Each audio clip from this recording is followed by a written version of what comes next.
निवेदिता।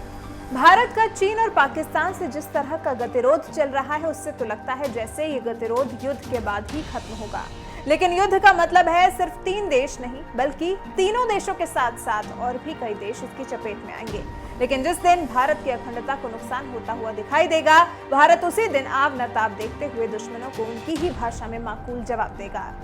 और ये तो अब देश के रक्षा मंत्री ने भी साफ कर दिया है। राजनाथ सिंह ने कह दिया है कि भारत इतिहास में एक ऐसे मोड़ पर आ खड़ा हुआ है जहां उसे खुद के लिए खड़ा होना ही होगा और उसे ये बताना होगा कि देश अपने अस्तित्व के लिए किसी से भी लड़ सकता है और किसी भी चुनौती से निपट सकता है। सोमवार को रक्षा मंत्री ने कहा, पूर्वी लद्दाख में वास्तविक नियंत्रण रेखा पर भारतीय सशस्त्र बलों ने चीनी सेना का पूरी बहादुरी के साथ सामना किया और उन्हें वापस जाने के लिए मजबूर किया। राजनाथ सिंह के मुताबिक शक्ति प्रदर्शन की चीन की दुस्साहसिक प्रवृत्ति से पूरे क्षेत्र में अनिश्चितता का माहौल बन गया है।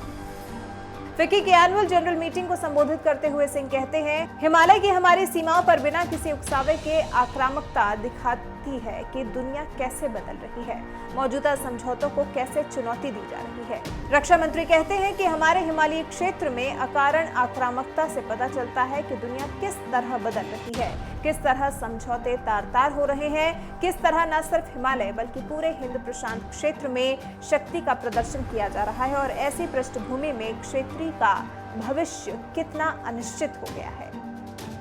भारत को खुद की लड़ाई लड़नी होगी, ये समझाते हुए रक्षा मंत्री ने कहा, भारत इतिहास में एक ऐसे मोड़ पर खड़ा है जहां उसे खुद के लिए खड़ा होना ही होगा और उसे बताना होगा कि देश अपने अस्तित्व के लिए किसी से भी लड़ सकता है और किसी भी चुनौती से निपट सकता है। किसी भी राष्ट्र के इतिहास में एक ऐसा मोड़ आता है जब उसे कभी न कभी खुद के लिए खड़े होने की जरूरत पैदा हो जाती है। भारत भी सिर्फ अपने अस्तित्व के लिए किसी का भी सामना करने को तैयार है और किसी भी चुनौती से निपटने में पूरी तरह सक्षम भी है।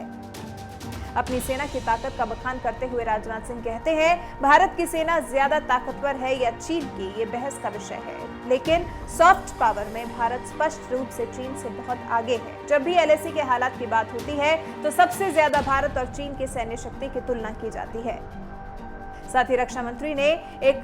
चीनी विद्वान का भी जिक्र किया, कहा कि भारत ने एक भी सैनिक भेजे बिना चीन पर 2000 से ज्यादा साल तक सांस्कृतिक दबाव कायम रखा था और देश की इस मुश्किल हालात में मदद करने के लिए रक्षा मंत्री ने सशस्त्र बलों को सही टेक्नोलॉजी और उपकरण मुहैया कराने के लिए प्राइवेट कंपनियों की सहभागिता की अपील की, ताकि देश की सुरक्षा सुनिश्चित करने के साथ साथ सैन्य उपकरणों का निर्यात भी किया जा सके। इसके बाद कड़कड़ाती ठंड में सीमा पर तैनात जवानों की मुश्किलों की ओर इशारा करते हुए उद्योग जगत से राजनाथ सिंह ने आह्वान किया कि वो देश की आर्थिक ताकत का इस्तेमाल कर सेना को अत्याधुनिक तकनीक और सैन्य उत्पादों से सुसज्जित करने की दिशा में उचित भागीदारी दें। और वैसे भी प्राइवेट सेक्टर के लिए भी सरकार ने दरवाजे खोल दिए हैं। हमने घरेलू उत्पादन को प्रोत्साहन देने की नीति बनाई है, डिफेंस कॉरिडोर बना रहे हैं, साथ ही दूसरे देशों के साथ लाभदायक संयुक्त उपक्रमों और भागीदारियों की संभावना भी तलाश कर रहे हैं। कुल मिलाकर जब देश को किसी भी अन्य दुश्मन देश से निपटने की नौबत आएगी, उससे पहले देश के रक्षा मंत्री चाहते हैं कि सिर्फ सेना या सरकार ही नहीं, बल्कि हर कोई जो अपने स्तर पर देश की अखंडता को यथावत बनाए रखने में मदद कर सकता है, वो करे। फिलहाल आप राजनाथ सिंह की इस बात से कितने सहमत हैं, कमेंट कर हमें अपनी राय जरूर बताएं।